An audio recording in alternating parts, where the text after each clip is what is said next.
Is speedrunning a negative thing? It's speedrunners who continue playing a game long after its core audience is left. Create videos, content, stream, trying to push a game to its limits to create the fastest route possible.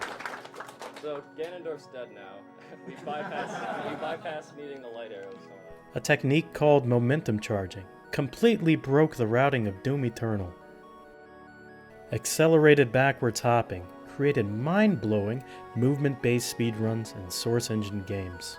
New discoveries are happening all the time, such as the Boba Skip in Metal Gear Solid, allowing players to bypass large portions of the game. What? Hey everyone, my name is Joats. I am a Hitman speedrunner, and particle boosting has been a controversial technique that has allowed speedrunners to achieve some of the fastest times in Hitman 3.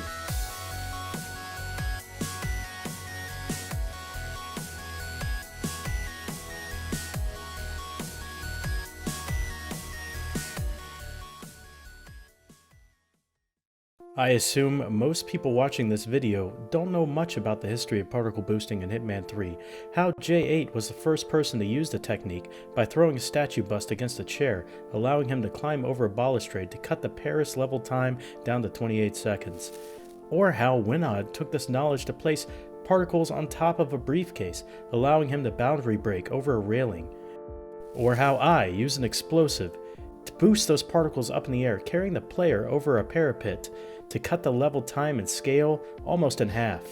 Then how I showed how the boundary break can be done without a briefcase by tossing a muffin in front of me while I'm running down the stairs. Or how Mude took it even further by finding the optimal item, the violin, that would allow for the best physics particles to be generated in order to optimize the scale speedrun. Or how White Half and Coates took this even further by boosting the violin particles up in the air so the player could clip through ceilings. This is known as particle boosting. Particle boosting has been part of Hitman for over 4 years, and it might be removed from the game soon. For year 3 of Hitman 3, IOI is releasing a new game mode called Freelancer. Freelancer is a brand new single-player mode that introduces roguelike elements, strategic planning, and a customizable safe house. In the Freelancer beta, speedrunners discovered something game-changing. Particle boosting no longer worked. The developers took the collision mesh of particles generated from breakable objects and reduced it to 0, meaning the particles can't be stood on. There's nothing to stand on. The particles are gone. They've just disappeared. Some speedrunners didn't want to believe it. Why would the developers bother getting rid of an element of the game that never affected casual players? To say Hitman 3 doesn't have a multiplayer element is a little bit disingenuous. It does have an in-game leaderboard, a board where players compete against each other for the top times. This is an online-only game. However, this is not directly a multiplayer game. I cannot play against somebody at the same time. The only competitive aspect is those that the players make for themselves. But since this game does have an online leaderboard, it can breed competition, and new players playing the game can look at these times and say, "These guys are cheating. This is unfair. I don't know what's going on. They're not playing it the normal way. Whatever they're doing needs to be nerfed. Is this fair?" Should some of the top players be punished for knowing more about the game, of the ins and outs, of the mechanics, how it works, than the average player that hops in for the first time? Give me a quick introduction. Let's say there's a speedrunner friend of mine who watches this, doesn't know exactly who you are. What's your introduction for them? My speedy introduction for them is that I am a BAFTA-nominated person who has worn a bunch of hats, from Studio Head, where I'm working on such things as an airport for aliens currently run by dogs, Space World Organ Training Simulator, or the recently revealed E3 El Paso Elsewhere. And I do a bunch of narrative direction, writing, and game developing in other arenas for such games as Hypnospace Outlaw, Skatebird, Reigns Beyond, We Are the Caretakers, and literally dozens of other titles. What I see especially lately is developers saying, "I'm leaving this in as a treat." Like, the less we get away from the idea of quote unquote perfect games, because there is no such thing, the more we have the ability to look at something like, this is a really weird behavior that happens when these two things interact.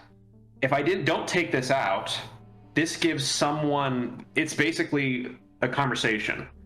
This is what you can sometimes feel missing from AAA games. I love AAA games. I think there's a lot of artistry put into them, but they have this immense pressure to like fit into this compressed marketable box of polish, that when you don't have that, as in From Software games, when you can just open up the door to the buck wild and the strange and sometimes outright broken, that is in itself a communication, a conversation you can have with the player, with everything that you left in and all the invisible things that were taken away in the process or polished up to provide the ideal experience. So haven't done much speedrunning myself, haven't watched a whole bunch of speedrunning, but I have a massive appreciation for the community, the philosophy, and really enabling people to do wild and fantastic stuff within the bounds of the experience that you built.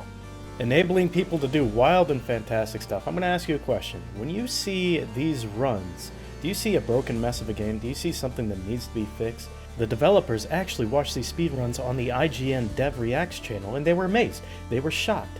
They haven't seen anything like it. They were giddy with laughter. It was amazing. And that makes me sad, because we watched them react, and we said, oh man, they love this mechanic. There's no possible way they're going to take it out.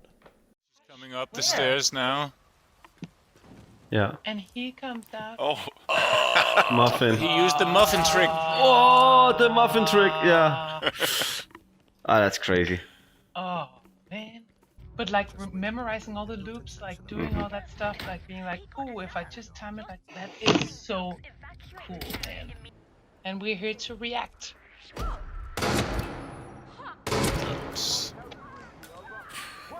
Yeah, this one is crazy. Wow, yeah, what score did he Like get? 5 seconds or something. That level took like a year to make, right? I didn't really intend for this video to be a devs versus speedrunner video essay. I just wanted to showcase the history of the particle boost before it was taken out of the game entirely. I think that anything that doesn't affect casual play in a negative way should be kept in, especially something like this that enhances the mobility of the game, allows people to explore beyond the boundaries. This isn't the first case of developers drastically changing a game, which has adverse effects to speedrun.com leaderboards. I've watched a video recently by MaxiLobes talking about how devs in Back 4 Blood tried to nerf speedrunning and pretty much just killed the speedrunning community. And I'll let him say what he has to say about how that affected the speedrun leaderboards and what they had to do and how that community was affected. And I'll probably just end it with that. A lot of these communities tend to ask themselves, can we downpatch? What was fixed and what can we still exploit? What do we do with the leaderboard? These are all questions that lead to some hard decisions and divisive results. After 1 month and just one patch, a lot of the speedrunning community was understandably upset. Myself and the other moderators were as well, but we had to figure out how to adjust the leaderboard. Despite temptation from quite a few people in the community, we didn't really want to have to downpatch an online-only game for it to feel right again, and deal with the complications of new runners and co-op runners finding it inaccessible. After a lot of thinking and feedback, we archived the 1.0 runs into miscellaneous categories, and moved on. We didn't want to remove them, but we also wanted to keep the current patch as the main one shown on the board so we could try to get things rolling again.